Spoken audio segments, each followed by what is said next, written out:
اب میرے بھائیوں آخر میں 17 صحیح الاسناد احادیث، اور یہ 17 احادیث پرٹیکولرلی رمضان المبارک کی اہمیت، فضیلت، فرضیت اور روحانیت سے ریلیٹڈ ہے۔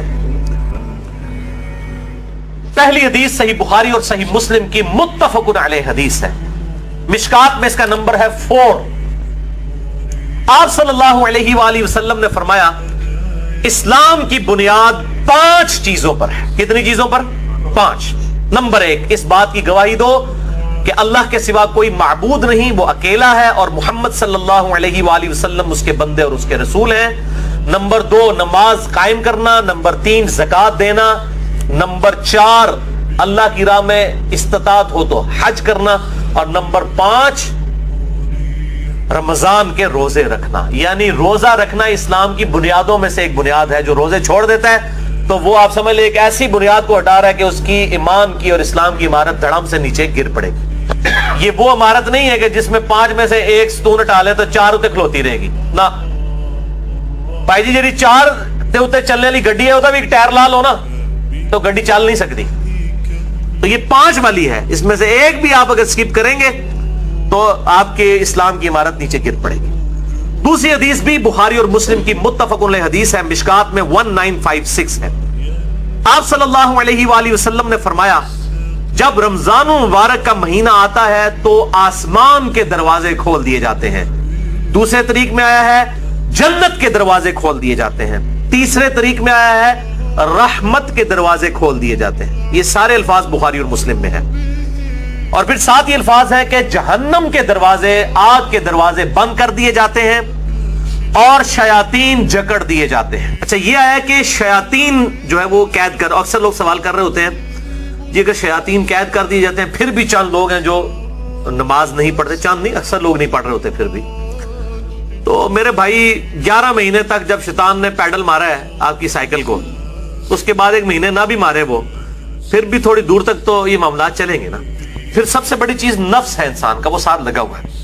یہ سرکش شیاطین، بڑے بڑے شیاطین جو ہے وہ کر دیے جاتے ہیں۔ باقی جو انسان کے ساتھ شیاطین چھوٹے موٹے لگے ہیں وہ تو چلتے رہیں گے، اللہ تعالیٰ کی طرف سے خاص مدد آ جاتی ہے۔ باقی جڑے تھے پیڑے وہ کعبے بھی پیڑے، اگر کسی نے اپنی اصلاح خود نہیں کرنی ہے تو اس کی رمضان میں کوئی اصلاح نہیں ہونی، اللہ تعالیٰ کی طرف سے ایک مدد مل جاتی ہے۔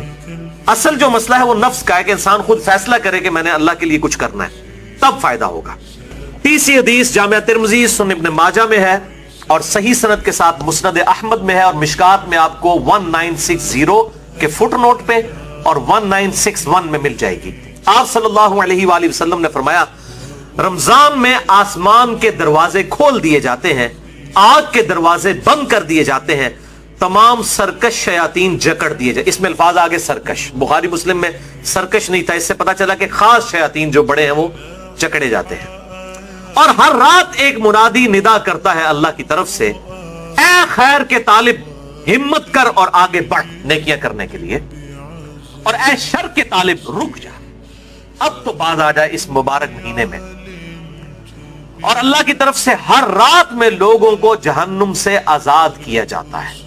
وہ جو روایت ہے وہ جعلی ہے کہ جی وہ پہلا اشرہ جو ہے وہ رحمت کا ہے، دوسرا جو ہے وہ مغفرت کا ہے، تیسرا دوزخ سے رہائی کا ہے۔ یہ تو ہر رات رہائی ہو رہی ہے، میں اس حدیث کو بھی بتا دوں گا بعد میں شعب الایمان کے حوالے سے۔ چوتھی حدیث بھی بخاری اور مسلم دونوں میں ہے، مشکات میں 1958۔ آپ صلی اللہ علیہ وآلہ وسلم نے فرمایا جو شخص ایمان اور احتساب کے ساتھ، اکاؤنٹیبلٹی کے ساتھ، احتساب کو آپ اگر اردو میں ٹرانسلیٹ کریں گے تو 3 چیزوں کا مجموعہ ہے۔ نمبر 1 اخلاص، نمبر 2 ثواب کی نیت، اور نمبر 3 اصلاح نفس، یعنی نفس کی اصلاح بھی جو ہے مطلوب ہو۔ رمضان کے روزے رکھے اللہ تعالیٰ اس کے پچھلے سارے گناہوں کو معاف فرما دے گا۔ اور پھر ساتھ ہی الفاظ ہیں جس نے ایمان اور احتساب کے ساتھ رمضان کی راتوں کا قیام کیا اس کے بھی پرانے سارے گناہ معاف، اور پھر ساتھ ہی فرمایا جس نے شب قدر کا قیام کیا ایمان اور احتساب کے ساتھ اس کے بھی پچھلے سارے گناہ معاف۔ لیکن اس سے مراد چھوٹے گناہ ہیں، بڑے گناہ نیک اعمال سے معاف نہیں ہوتے، وہ صرف توبہ کرنے سے معاف ہوتے ہیں اور گناہ چھوڑنے سے۔ اس کے سپورٹ میں حدیث ہے صحیح مسلم کی، مشکات میں ہے، اس کا نمبر 564۔ آپ صلی اللہ علیہ وآلہ وسلم نے فرمایا